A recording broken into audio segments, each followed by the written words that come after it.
What if humanity's greatest problem was never lack of knowledge? Because people can know the truth and still struggle to become shaped by it. If God sent prophets for thousands of years, why would guidance suddenly stop? And if revelation was completed, does that mean humanity no longer needs to be guided? Or did something remain? Because an Imam is not simply someone who leads, but someone through whom divine guidance continues.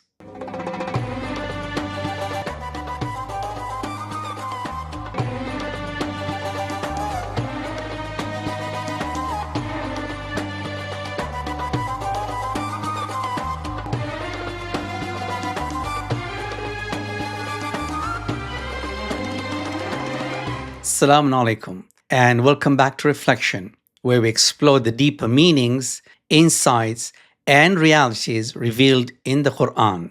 In the last episode, we reflected on Ayat al-Kursi. We explored a reality that changes everything. Nothing exists independently. Nothing sustains itself. But that leaves another question. If human beings depend upon God for existence, do they not also depend upon Him for guidance? Because human history teaches something interesting. Human beings have advanced, built civilizations, expanded knowledge, and yet human confusion never disappeared.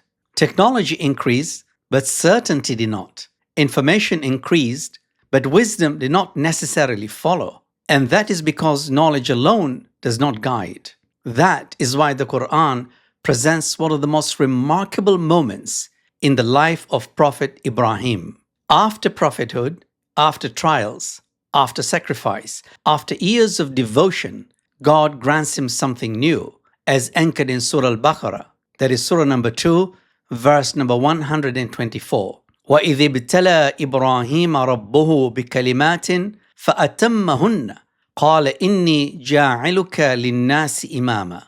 When his Lord tested Abraham with certain words and he fulfilled them, he said, "Indeed, I'm going to make you an Imam for mankind." Pause there. Ibrahim was already a prophet.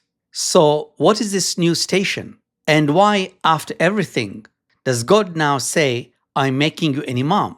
In this episode of Reflection, we will explore why Imāmah is different from prophethood, what it means to guide by the command of God, why divine guidance remains necessary for humanity, why the Qur'an presents Imāmah as a covenant, not merely leadership. The verse raises a profound question. If Prophet Ibrāhīm had already reached prophethood, then why grant him something more? As anchored in Surah al-Baqarah, "Inni jā'iluka linnāsi imāma."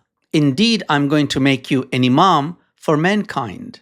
Pause there, because this statement appears after years of prophecy, after revelation, after struggle, after sacrifice, which means whatever Imāmah is, it cannot simply mean prophethood.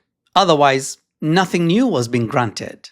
And this is where the Qur'an introduces a deeper idea. A prophet receives revelation, conveys truth, calls people towards God, but the Qur'an appears to describe Imāmah as something more. ʿAllāmah Ṭabāṭabāʻī explains in al-Mīzān that Imāmah here is not a second prophethood. It is a perfected form of guidance after prophethood, not a different religion, not a new message, but a different mode of guidance. Because knowing the truth is not the same as becoming shaped by it. Human beings do not only need someone to tell them what is true, they need someone who embodies truth, someone whose very life becomes a direction towards God.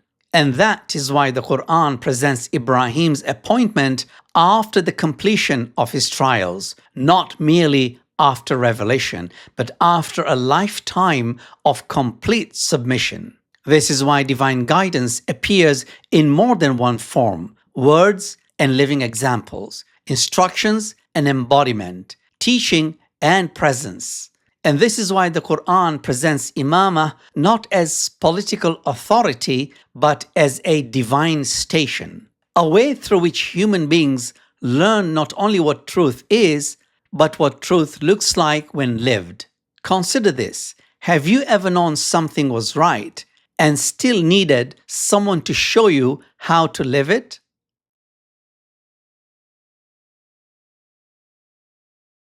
But if Imāmah is more than prophethood, then what exactly makes it different?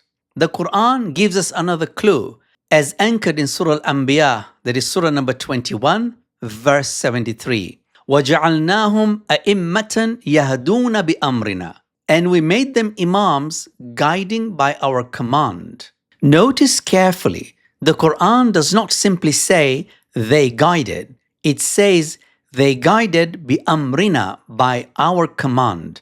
That expression changes everything, because normally we think of guidance as information, advice, teaching, instruction, but the Quran appears to speak about something deeper, a form of guidance connected to the divine command, a guidance that does not stop at understanding but reaches transformation, not merely showing the road, but helping human beings move towards it. This is difficult to explain until we think about our own lives, because many times we already know what is right, we know what would bring us closer to God, and yet we remain stuck, because information is not always transformation. That is why the Quran presents Imāmah as more than explanation. The Imam does not replace revelation, he embodies it.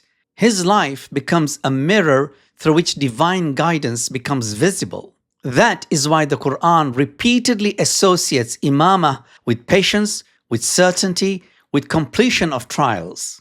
Because guidance by divine command requires someone whose entire being has become aligned with divine reality. Not merely someone who knows, but someone who has become. That is why people throughout history did not simply seek answers. They sought exemplars, not merely information, but transformation.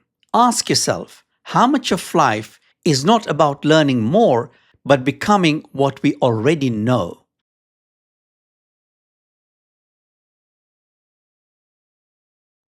At this point, another question naturally emerges.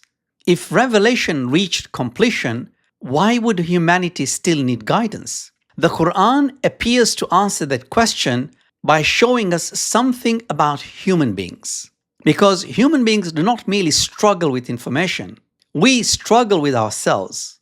Because there is a difference between knowing the truth and becoming shaped by it. There is a difference between possessing a map and successfully reaching the destination. The revelation may be complete, but people still become distracted, still become uncertain, still take wrong turns.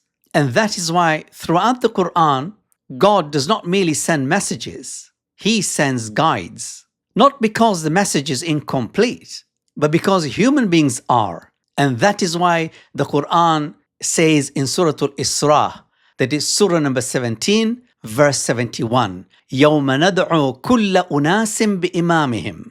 The day we shall summon every group of people with their Imam. Pause there. The verse does not say with their book or scholars, with their culture. It says with their Imam. As though the Quran is teaching something profound. Human beings never walk alone. People always follow something, someone, an idea, a worldview, a standard. The real question was never, will humanity follow? The real question was, who will humanity follow? And that is why Imāmah becomes necessary, not because God's guidance ended, but because God's guidance remained. Pause for a moment. Every human being follows. The question is never whether we're being guided only. Who is guiding us?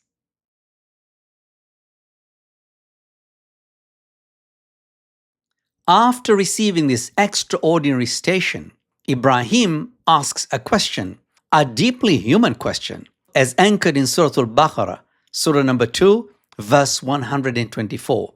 قَالَ وَمِن ذُرِّيَّتِي. He said, and from among my descendants? Notice the question. Ibrahim does not ask, will there be imams? That has already been granted. He asks, will this continue? Will this guidance remain? Will future generations receive it? And God's response is amazing. He replies, قَالَ لَا يَنَالُ عَهْدِ الظَّالِمِينَ. He said, my covenant does not include the unjust. Pause there. God calls Imāmah a covenant, ahdi, my covenant, not an election, not inheritance, not social recognition, a covenant, something bestowed, something entrusted, something granted. And then comes the condition. The unjust do not receive it. That verse deserves more attention than we usually give it. Because God does not say the unsuccessful, the weak, the less knowledgeable. He says the unjust. Because guidance itself cannot become disconnected from truth. The guide cannot become separated from the destination. If Imāmah is guidance by divine command, then the guide cannot become disconnected from guidance. That is why this verse becomes one of the foundational verses in discussions of divine protection. Not because the Imam becomes less human, but because the responsibility becomes too great. That is why the Qur'an places this condition inside the covenant itself. Because divine guidance must remain trustworthy. Consider this. The higher the responsibility, the greater the need for integrity.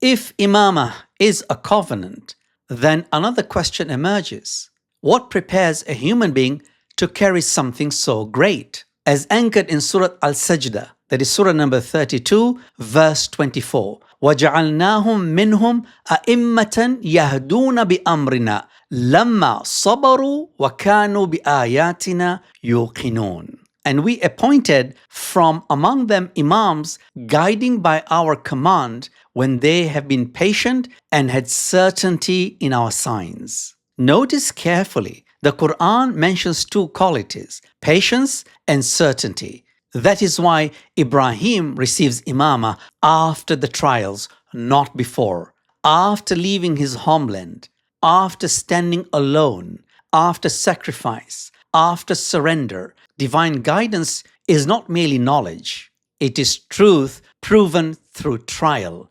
And then comes certainty, yuqinun, certainty. But seeing reality so clearly that obedience no longer feels uncertain. And that is why the Qur'an says about Ibrāhīm as anchored in Surah Al-An'am, that is Surah number 6, verse 75. وَكَذَلِكَ نُرِي إِبْرَاهِيمَ مَلَكُوتَ السَّمَاوَاتِ وَالْأَرْضِ وَلِيَكُونَ مِنَ الْمُوقِنِينَ. And thus did we show Abraham the kingdom of the heavens and the earth, so that he would be among those who possess certainty. Guidance by divine command requires someone whose relationship with truth has become unwavering. Reflect on this. Truth becomes visible when it survives difficulty.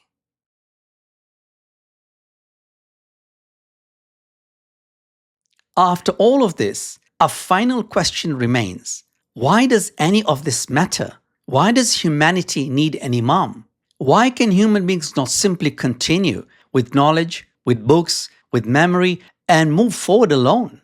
Because the Qur'an presents guidance not as information, but as mercy. And mercy does not abandon. Because if human beings remain dependent upon God, then guidance remains part of that dependence. Not because revelation was incomplete, not because the message was insufficient, but because human beings remain human.